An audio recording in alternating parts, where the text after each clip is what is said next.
नमस्कार दोस्तों, आप सभी का फिर से स्वागत है मेरे इस चैनल पर जिसका नाम है बस्तर साइंस एकेडमी। और आप सभी पढ़ाई कर रहे हो, मुझे ऐसा प्रतीत हो रहा है, और सही में पढ़ रहे होगे आप लोग, क्योंकि आपको भी तो अपने भविष्य का फिक्र होगा। और भविष्य का जो फिक्र करता है सक्सेस उसे ही मिलती है, क्योंकि भविष्य का टेंशन होगा कि भविष्य बढ़िया बनना चाहिए, आरामदायक जिंदगी चाहिए, तो अभी तो मेहनत करना पड़ेगा, पढ़ाई करना पड़ेगा। तो आप लोग कर रहे हैं, करते रहिए। और न्यूक्लियर फिजिक्स पढ़ते पढ़ते शायद बोर हो गए हो, काफी सारे टॉपिक हम पढ़ चुके हैं, ठीक है। और इसके बाद है रेडियो एक्टिव, है ना, मटेरियल्स के बारे में। रेडियो एक्टिव डीके तो हम पढ़ चुके हैं। रेडियो एक्टिव जो हाफ लाइफ टाइम जो है वो सब पढ़ेंगे, थोड़ा डिले, थोड़ा बाद में पढ़ेंगे। इसके बाद मैं आपका सब्जेक्ट चेंज कर दूंगा, आप फिक्र मत कीजिए। बहुत परेशान हो गए हो, समझ सकता हूँ, बहुत दुखी हो, है ना, बहुत मेहनत करना पड़ रहा है, सेम टॉपिक पढ़ रहे हैं, और धीरे धीरे वीडियो आ रहा है मेरा, तो उसके लिए क्षमा चाहूंगा। ये बदलाव आएंगी, थोड़ा फास्ट फास्ट वीडियो आएगा, एक एक दिन में दो वीडियो, या फिर एक एक घंटे डेढ़ घंटे का वीडियो आएगा, ठीक है। तो आप लोग मेहनत करते रहिए, मैं भी आप लोग के लिए मेहनत कर रहा हूँ, ठीक है। तो आज हम पढ़ने वाले हैं सेमी एम्पिरिकल मास फॉर्मूला। सेमी एम्पिरिकल मास फॉर्मूला, इससे क्वेश्चंस आए हुए हैं। मेरा ये वाला वीडियो है ना, ये मेरा लेक्चर 14 लेक्चर होने वाला है। इस 14 के बाद मैं एक 15 डालूंगा, 15 लेक्चर तुरंत डालूंगा, है ना। आज ही इस लेक्चर के जस्ट बाद मेरा एक लेक्चर देख लेना, जिसमें मैं ज्यादा नहीं, पिछले ईयर्स के आए हुए 4-5 क्वेश्चंस को सॉल्व किया हूं एक ही पेपर में। एक ही पेपर में आए हुए 4-5 क्वेश्चंस जो अभी तक हम पढ़े उसमें से बन रहा है वो, तो वो 5 क्वेश्चन को मैं सॉल्व किया हूं, और सॉल्व करके इसके बाद मैं डाल दूंगा, आप सब उसको देखें। उसको देखने के साथ साथ मेरा इंस्टाग्राम आईडी है @बस्तर साइंस एकेडमी, उसमें जाकर फॉलो करें, उसमें कुछ कुछ इन्फॉर्मेशन मैं डालते रहता हूँ। साथ ही साथ मेरा एक व्हाट्सअप में एक चैनल है व्हाट्सअप, तो वो चैनल का लिंक मैं डिस्क्रिप्शन में दे दूंगा, और इंस्टा आईडी भी डिस्क्रिप्शन में दे दूंगा। आप वहां जाकर फॉलो करें। व्हाट्सअप में मैं जो भी क्वेश्चंस वगैरह सॉल्व करता हूँ, या फिर नए क्वेश्चंस मुझे मिलते हैं, तो मैं उस व्हाट्सअप के माध्यम से आप सभी को शेयर करता रहूंगा, ठीक है। तो चलिए शुरू करते हैं। टॉपिक है सेमी एम्पिरिकल मास फार्मूला, मैं उसको शॉर्ट में लिख दिया हूँ सेमी एम्पिरिकल मास फार्मूला, आप ध्यान रखें, ठीक है ना। अब इसके लिए मैं यहाँ लंबा चौड़ा इक्वेशन लिखा हूँ, डरने का नहीं, डरने का बिल्कुल भी नहीं, ठीक है। Binding energy is defined as, जो बाइंडिंग एनर्जी का फार्मूला है, बाइंडिंग एनर्जी के फार्मूला को हम इस तरीके से लिखते हैं, ठीक है। AVA माइनस ASA, ऐसा ऐसा हम लोग लिखते हैं, ठीक है ना। तो ये हो गया अपना बाइंडिंग एनर्जी, ठीक है। अब इस बाइंडिंग एनर्जी में ध्यान देना, मैं इसको प्रूव करके आपको दिखाऊंगा। ये वाला यहाँ पे क्या लिखा है, AV लिखा है ना, V, इसको बोलते हैं वॉल्यूम। क्या बोलते हैं? Volume energy term. क्या बोलते हैं? वॉल्यूम एनर्जी टर्म, ठीक है। ये वाला जो आपको दिख रहा है इसको बोलते हैं सरफेस। क्या कहते हैं? Surface energy term. ये सब आपको याद होना चाहिए, ठीक है। यहाँ पे क्या लिखा है? C लिखा है ना, तो ये है कोलंबियन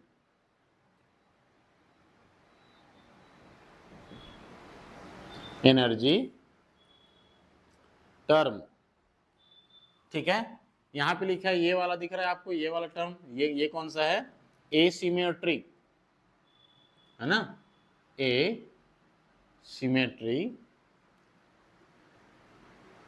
एनर्जी टर्म, ठीक है ना। और इसको कहते हैं पेयरिंग, पेयरिंग एनर्जी टर्म, ये वाला। मैं आपको अभी जस्ट जो बोला कि इसके बाद मैं क्वेश्चंस जो सॉल्यूशन किया हूँ, 5-6 क्वेश्चन सॉल्व किए हैं उसमें, है ना, 20-25 मिनट का होगा वीडियो, आप देख लीजिएगा। उसमें सबसे लास्ट क्वेश्चन इसी में से आया है, सबसे लास्ट वाला क्वेश्चन। और उस क्वेश्चन में मैं ज्यादा बताया भी नहीं हूँ, आधा छोटा सा टॉपिक बताया हूँ बस, थोड़ा सा। बाकी आप आज जो पढ़ाने वाला हूँ उसको आप अभी समझ गए, तो वो क्वेश्चन आपसे अपने आप ही बनेगा। तो ये चीजें आपको याद रखनी है। यहाँ पे आपको बहुत सारा चीज दिख रहा होगा, क्या क्या दिख रहा है? AV दिख रहा होगा, ये देखो, AS दिख रहा होगा, ठीक है। वहां देखो A कोलंबियन, ठीक है, A एसिमेट्री, फिर क्या लिखा है? AP दिख रहा है, ये सब के सब कांस्टेंट है, ये सब के सब क्या है, कांस्टेंट है। ठीक है, तो इसमें ज्यादा आपको टेंशन लेने की जरूरत नहीं है। हम क्या करेंगे, बारी बारी इनको सॉल्व करेंगे। कैसे करेंगे, है ना, बारी बारी इसको सॉल्व करेंगे। पहला वॉल्यूम सॉल्व कर लेंगे, फिर सरफेस सॉल्व करेंगे। अच्छा, ये जो मैं लिखा हूं ये बाइंडिंग एनर्जी का फॉर्मूला है, क्या ये मास का फॉर्मूला है क्या, नहीं। हमें क्या निकालना है, मास फॉर्मूला। तो सेमी एम्पिरिकल मास फॉर्मूला होना चाहिए। तो मास फॉर्मूला होने के लिए हमें मास, यहाँ पे मास लिखा होना चाहिए, लेकिन यहाँ तो लिखा है बाइंडिंग एनर्जी। क्लियर है, तो हमें पहले इसको मैं प्रूफ कर लेता हूं, या फिर आपको सीधा बताता हूं आंसर। देखो, हम मास डिफेक्ट पढ़े थे, आपको याद है मास डिफेक्ट में क्या था, जेड एम पी था, याद आया, प्लस, है ना, ए माइनस जेड एम एन था।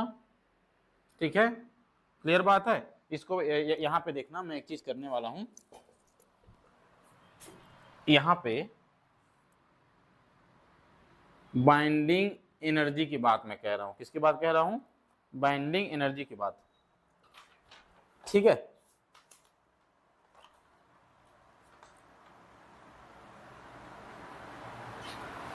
है ना, और माइनस में मास ऑफ जेड। ठीक है, आपको याद है ना। और यहां पे हम लोग क्या करते थे, सी स्क्वायर का मल्टीप्लाई करते थे, है ना। ये क्या था, मास डिफेक्ट इंटू सी स्क्वायर, और ये हो गया बैंडिंग एनर्जी। कभी भी आप कोई भी क्वेश्चन सॉल्व कर रहे हैं, कोई भी क्वेश्चन एनर्जी वाला, तो आपको सी स्क्वायर को हटाकर उसकी जगह क्या क्या लिखना है, 931 मेगा इलेक्ट्रॉन वोल्ट, है ना। ये गुरु मंत्र है, याद रखना कि कभी कभी वो हमको जो वैल्यूज दिए रहते हैं इन सब का, वो सब वैल्यू मेगा इलेक्ट्रॉन वोल्ट में दिया रहता है, लेकिन हमारे फॉर्मूले में सी स्क्वायर आता है। तो सी स्क्वायर को हटाओ, उसे क्या लगा दो, 931 मेगा इलेक्ट्रॉन वोल्ट। क्लियर है, तो मैं सी स्क्वायर को मिटाकर चलूंगा, और 931 में अभी लिखने की मुझे जरूरत नहीं है, मैं फॉर्मूला ला रहा हूं। अब इसको अगर ध्यान से देखो फॉर्मूले को, तो इस मास को मैं इधर ले आता हूं और इस बाइंडिंग एनर्जी को इधर ले जाता हूं। ठीक है, देखना, अगर इसी को मैं ऐसा लिख दूं कि मास ऑफ जेड ए, ठीक है, कौन सा है, इसका वैल्यू ये रहा। क्लियर, ठीक है, जो कि इधर आ चुका है, बाकी एज इट इज इधर है, और ये उधर जाकर इसका जगह ले लेगा। क्या हो जाएगा, जेड एम पी प्लस ए माइनस जेड एम एन। ठीक है, और माइनस बाइंडिंग एनर्जी। तो यह अब आपको दिख रहा होगा, है ना, क्या दिख रहा है, ये फॉर्मूला दिख रहा है। तो यहाँ पे जो ये वैल्यू आया है मास ऑफ जेड ए, है ना, जेड और ए, देखो पूरा जेड और ए के फॉर्म में है फंक्शन उसका। तो ये जो इसको जो ये जो तुमको दिख रहा है मास, इसी को बोलते हैं सेमी एम्पिरिकल मास फॉर्मूला। लेकिन फॉर्मूला कब आएगा, जब बाइंडिंग एनर्जी के वैल्यू को यहाँ पे रख दोगे। तो बाइंडिंग एनर्जी क्या है, ये रहा। तो अब देखो, mass of binding energy, sorry, semi empirical mass formula, ये है ना, ये, और इसको मैं लिख रहा हूं, कैसे लिखूंगा, देखो, जेड एम पी, ठीक है ना, प्लस ए माइनस जेड एम एन, फिर है देखो minus, minus binding energy. Binding energy कौन है, ये रहा बाइंडिंग एनर्जी। इसके सब वैल्यू को यहाँ पे लिख दो। लिखने के बाद ध्यान रखें, यहाँ माइनस है तो सभी का चिन्ह बदल जाएगा, है ना। यहाँ पे क्या लग जाएगा, माइनस, क्या हो जाएगा, ए वी ए, यहाँ क्या हो जाएगा, प्लस, है ना, ए एस ए की पावर 2/3। ठीक है, फिर आएगा प्लस ए सी जेड जेड माइनस 1 अपॉन ए की पावर 1/3। ठीक है, फिर आता है प्लस एसिमेट्री, है ना, ए माइनस 2z का स्क्वायर अपॉन में ए, फिर है ये प्लस माइनस लिखा है तो इसका भी सिंबल चेंज होगा, माइनस प्लस हो जाएगा, और ए पी अपॉन ए की पावर 3/4, और इसको पूरा का पूरा ऐसे ऐसे जाकर बॉक्स में बंद कर देना आप लोग। ठीक है, यही है सेमी एम्पिरिकल मास फॉर्मूला, है ना, यही है सेमी एम्पिरिकल मास फॉर्मूला। इसमें किसी की कोई दिक्कत नहीं होना चाहिए, ठीक है। अब दिक्कत तो होगा, अब नहीं होना चाहिए मैं तो कह दिया, आपको दिक्कत होगा, ये सब कहां से आ गया लंबा चौड़ा, तो मैं एक एक को प्रूव करके दिखा सकता हूं और दिखाने वाला भी हूं, ठीक है। अगर आप लोगों को लगता है कि आप इसको याद कर लोगे और आपसे कोई गलती नहीं होगा तो आपकी मर्जी, आप याद भी कर सकते हैं, या फिर मैं इसको समझा रहा हूं, एक एक टॉपिक को अच्छे से समझ जाओ और समझने के बाद इसको याद करने का प्रयास करना, फिर आसानी से होगी। तो ये सब मास नंबर है, जो ए दिख रहा है ना, सब मास नंबर है। क्लियर है? तो यहां तक आप सभी को समझ में आ गया होगा, है ना। चलिए अब आगे चलते हैं और थोड़ा सा आगे एक एक टर्म्स को अलग अलग हम सॉल्व करते हैं, ठीक है। तो हम पहले पढ़ेंगे, सबसे पहले क्या पढ़ेंगे हम लोग, वॉल्यूम एनर्जी टर्म। ये पहला वाला क्या बोला मैं, वॉल्यूम, अरे तो साउंड वाला वॉल्यूम हो गया, ठीक है, वॉल्यूम एनर्जी टर्म, ठीक है। इसको देख लेते हैं, ठीक है। तो न्यूक्लियस के अंदर नाभिक, जिसको हम गोला मानते हैं, स्फेयर मान के चलते हैं, है ना, जो न्यूक्लियस है उसके शेप को हम लोग क्या मान के चलते हैं, स्फेयर मान के चलते हैं। तो उस न्यूक्लियस के अंदर अंदर जितने भी न्यूक्लियॉन्स भरे होते हैं, प्रोटॉन न्यूट्रॉन जितने भरे होते हैं, वो सब क्या करते हैं, बाइंडिंग एनर्जी को बढ़ाने का काम करते हैं, है ना। बढ़ाने का काम करते हैं मतलब कि जितना अंदर में न्यूक्लियस के अंदर जितना ज्यादा न्यूक्लियॉन्स होंगे उतना ज्यादा वो न्यूक्लियस को बांध कर रखेंगे। तो बाइंडिंग एनर्जी, तो बाइंडिंग एनर्जी किसके प्रोपोर्शनल हो जाएगा, बाइंडिंग एनर्जी प्रोपोर्शनल होगा किसके, वॉल्यूम के। तो उसी तो वॉल्यूम कहते हैं पूरा 3D, है ना। तो वॉल्यूम, वॉल्यूम मतलब जितना ज्यादा भरा है उसके अंदर न्यूक्लियस उतना ज्यादा बाइंडिंग एनर्जी। क्लियर बात है। अब वॉल्यूम क्या होता है स्फीयर का, 4/3 पाई आर क्यूब, यही होता है। आर न्यूक्लियस का रेडियस होगा और वॉल्यूम स्फीयर का वॉल्यूम होता है ये, है ना, भूलना मत।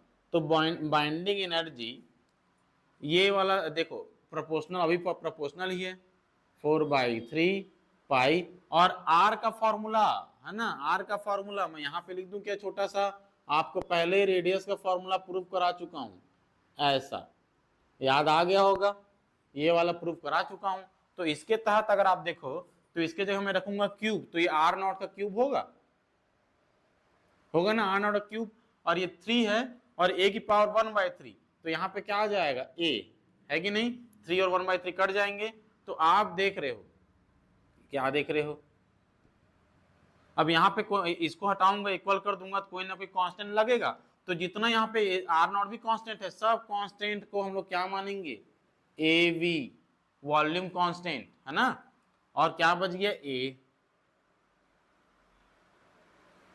देखो समझ आया कि नहीं आया, पहला वाला सॉल्व कर लिए, जितना कांस्टेंट है सबको ए भी मान लिए, है ना, और ए बचा, ए देखो पहला प्रूव हो गया। कितना मुश्किल है, बहुत आसान है, ज्यादा टेंशन लेने की जरूरत नहीं है। अब हम क्या बात कर रहे हैं, surface energy term, surface energy term, ठीक है, मैं इसकी बात कर रहा हूं। अब जित वॉल्यूम के मतलब न्यूक्लियस के अंदर रहने वाले न्यूक्लियॉन्स और न्यूक्लियस के सरफेस में रहने वाला न्यूक्लियॉन्स, ठीक है, वो दोनों अलग अलग होते हैं, अलग अलग होते हैं मतलब किसी न्यूक्लियस को अंदर से एकदम बाइंड करके रखने के लिए, बांध कर रखने के लिए जितना ज्यादा कंट्रीब्यूशन न्यूक्लियस के अंदर रहने वाला न्यूक्लियॉन्स का होता है उतना सरफेस में रहने वालों का नहीं होता है, ठीक है। क्योंकि सरफेस पे रहने वाले जो है न्यूक्लियर फोर्स अलग प्रकार से फील करता है, वो सरफेस में रहने वाला आसानी से बाहर निकल सकता है, ठीक है, लेकिन जो अंदर है उस पर स्ट्रॉन्ग न्यूक्लियर फोर्स लगते हैं जिसके कारण वो बंधे हुए होते हैं, ठीक है।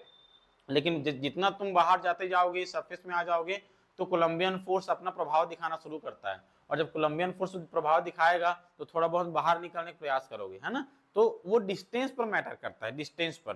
तो सरफेस पे जितना ज्यादा जितना न्यूक्लियॉन्स होंगे, है ना, वो उतना ज्यादा कंट्रीब्यूशन नहीं करेंगे बाइंडिंग में, लेकिन बाइंड तो करेंगे मत, है ना। इसका मतलब बाइंडिंग एनर्जी जो है, बाइंडिंग एनर्जी वो प्रोपोर्शनल होंगे सरफेस एरिया के।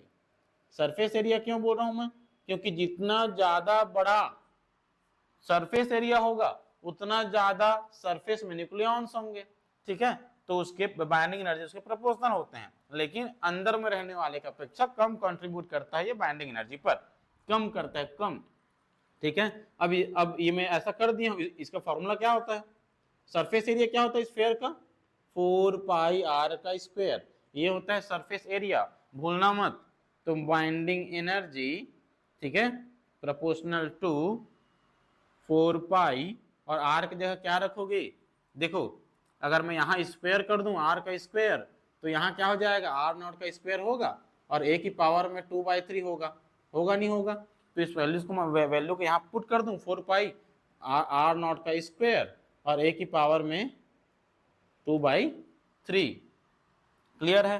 तो अब देख लो, binding energy is equal to, जितने भी कांस्टेंट रहेंगे सबको क्या मानेंगे, ए कांस्टेंट और सरफेस वाला, और क्या बच गया 2/3, और ये सब जो कांस्टेंट रहेंगे वो किस में आएंगे, माइनस में, ठीक है, माइनस में। तो देखो माइनस ए एस ए की power 2/3, minus A S A की power 2/3, surface energy term, surface energy term समझ में आ गया क्या, है ना।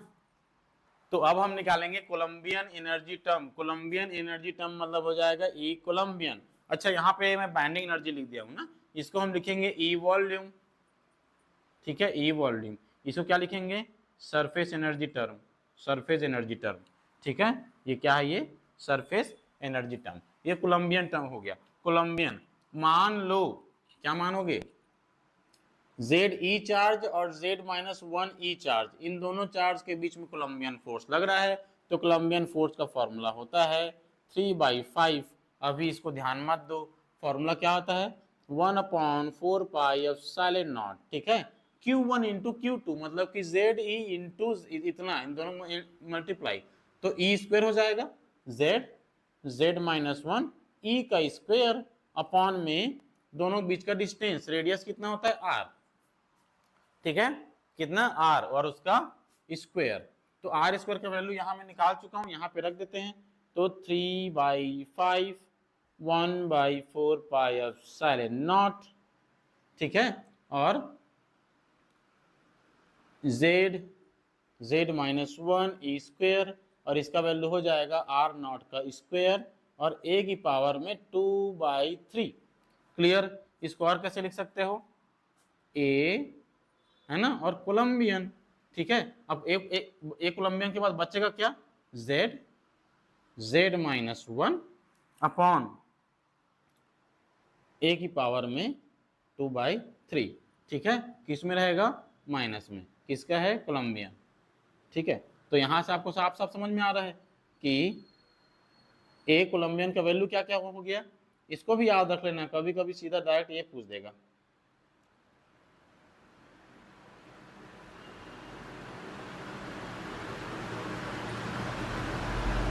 ये देख लो, 3/5 1/4πε0 और r0 का स्क्वायर और ये ई स्क्वायर, है ना, उसको ए कोलंबियन बोल रहे हैं कांस्टेंट, और ये निकले कोलंबियन एनर्जी टर्म, ठीक है। अब कोलंबियन के बाद पढ़ेंगे हम चौथा और पांचवा। चौथा, यहां तक आप सभी को समझ में आ गया होगा, है ना। मैं चौथा वाला आपको बताने जा रहा हूं, ठीक है।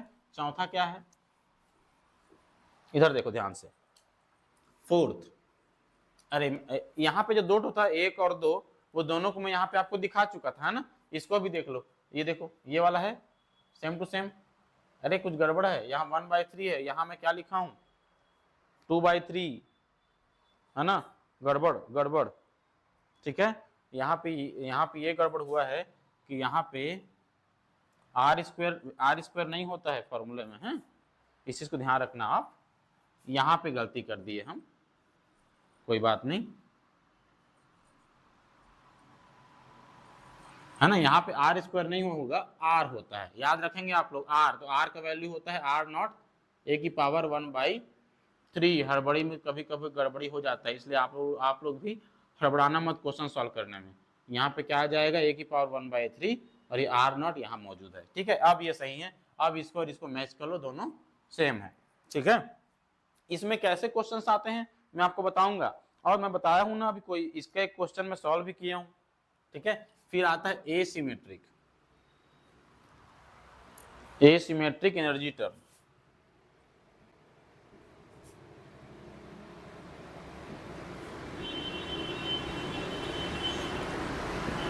ठीक है, एसिमेट्रिक एनर्जी टर्म। तो यहाँ पे जिसका एन और जेड का वैल्यू इक्वल है, मतलब एन बाई जेड रेशियो, वो क्या होता है, स्टेबल होता है, पहले ही बता चुका हूँ। और जिसका एन और जेड में है ना डेविएशन मिलता है, कुछ गड़बड़ी मिलती है, वो अनस्टेबल हो जाता है कि नहीं। तो जितना ज्यादा अनस्टेबल उतना ज्यादा एसिमेट्रिक एनर्जी हमको मिलेगा। तो एसिमेट्री जो एनर्जी है, मैं उसको मैं ई लिख दूं, वो प्रोपोर्शनल होता है एन और जेड में डिफरेंस के। एन और जेड में कितना डिफरेंस आ रहा है, उसके स्क्वायर के, पहला। दूसरा, ये asymmetry energy term mass number के एंटी प्रोपोर्शनल होते हैं। ये दो चीज आप याद रखेंगे, ठीक है। तो एसिमेट्री एनर्जी टर्म प्रोपोर्शनल तो क्या हो जाएगा, एन माइनस जेड का होल स्क्वायर, और अपॉन में क्या आ जाएगा, ए, ठीक है ना। और जब इसको हटाओगे तो कोई ना कोई कांस्टेंट लगेगा, जिसको हम ए और ए बोल रहे हैं माइनस के साथ, ठीक है। अच्छा से बना देता हूँ, माइनस, और ये हो जाएगा एन माइनस जेड का होल स्क्वायर अपॉन ए। ये हो गया आपका asymmetry energy term minus A N minus Z का होल स्क्वायर अपॉन ए, जो कि यहाँ पे आपको दिख रहा होगा, ठीक है। ये देखो, ठीक है, यहां तक भी समझ गए, है ना। अब लास्ट वाला बचा, तो अब लास्ट वाला पढ़ने वाले हैं, पांचवा। पांचवा क्या, pairing, pairing energy term, pairing energy term. तो पेयरिंग एनर्जी टर्म क्या होता है, इसको पहले समझ लो, है ना, कि स्टेबिलिटी और अनस्टेबिलिटी जो होता है उसको कैसे आप डिफाइन करेंगे, ठीक है ना। तो स्टेबिलिटी और अनस्टेबिलिटी वाला अगर बात करूं, तो मैं बात करता हूं तीन चीजें। पहला है इवन इवन न्यूक्लियाई। अब इवन इवन न्यूक्लियाई पहला। दूसरा क्या, इवन ऑड, या फिर चलो इवन ऑड लेते हैं, इवन ऑड, या फिर इसे क्या बोल सकते हैं, ऑड इवन, ठीक है। और थर्ड है ऑड ऑड, है ना। जो इवन इवन न्यूक्लियाई होते हैं वो मोस्ट स्टेबल होते हैं, सबसे ज्यादा स्टेबल यही होते हैं। कौन होते हैं, इवन इवन। लेकिन जो ऑड ऑड होते हैं वो थोड़ा सा कम होते हैं, लीस्ट स्टेबल होते हैं, ठीक है। इस बात को आप लोग याद रखेंगे। और ये जो आपको दिख रहे हैं ये तो अनस्टेबल होते हैं, ठीक है। अब ये क्या बात हो रही है, एग्जाम्पल में दे देता हूं। अगर कभी भी क्वेश्चन आए, चार ऑप्शन दिया जाए और बोला जाए इन चारों में से सबसे ज्यादा स्टेबल कौन है, तो फिर सबसे पहले आप क्या देखोगे, उसके प्रोटॉन नंबर और न्यूट्रॉन नंबर। ये जो इवन इवन बोल रहा हूं ना मैं, प्रोटॉन नंबर और न्यूट्रॉन नंबर की बात चल रही है, ठीक है। प्रोटॉन और न्यूट्रॉन, ठीक है, प्रोटॉन और न्यूट्रॉन, प्रोटॉन और न्यूट्रॉन, इसकी बात चल रही है। अगर मैं एग्जाम्पल बोलूं 2 हीलियम 4, ठीक है, तो 2 हीलियम 4 के लिए प्रोटॉन कितना, 2, न्यूट्रॉन कितना, 2, है ना। तो फिर क्या हुआ, ये दो दो मतलब इवन इवन है ना, तो ये स्टेबल रहेगा। इसके तुलना में कोई दूसरा अगर ऐसा रखा होगा तो, ठीक है। एग्जाम्पल और ले लो, ऑक्सीजन कितना होता है, 8, ऑक्सीजन 16, ठीक है। तो proton number 8, neutron number 8 stable है। इसी प्रकार, अच्छा, जो ऐसा होता है उसके लिए जो पेयरिंग एनर्जी होता है, वो उसका फॉर्मूला होता है ए पी अपॉन ए की पावर 3/4। ध्यान रखना ये पॉजिटिव है, प्लस में है ना, कुछ नहीं मतलब प्लस है, clear. Odd odd, odd odd जो होता है वो लिस्ट स्टेबल होता है। उसके एग्जाम्पल ले लो कोई भी, जैसे कि ड्यूटेरियम, ड्यूट्रॉन होता है ना ऐसे, तो ऐसा 1h2, इसमें क्या है, नहीं, प्रोटॉन 1 है और न्यूट्रॉन भी 1 है, ठीक तो है, ठीक है। ये लिस्ट स्टेबल है, ऐसा एग्जाम्पल आप देख सकते हो, ठीक है। इसके लिए जो पेयरिंग एनर्जी होता है वो होता है माइनस में, बाकी सेम टू सेम, ए की पावर में 3/4, ठीक है। और जो इवन ऑड या ऑड इवन होता है, ठीक है, जैसे किसकी बात करूं मैं,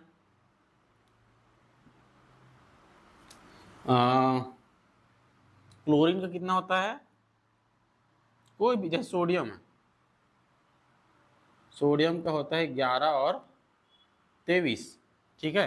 तो यहाँ आप देखो प्रोटॉन कितना है 11 और न्यूट्रॉन कितना है 12, है कि नहीं। सोडियम का न्यूक्लियस में 11 प्रोटॉन और न्यूट्रॉन कितना है 12, आप देख पा रहे हो, आपको निकालने आता है। तो ये ऑड इवन हुआ तो फिर ये अनस्टेबल होगा, ठीक है। और इसका जो पेयरिंग एनर्जी का वैल्यू होता है वो होता है 0। क्या होता है 0।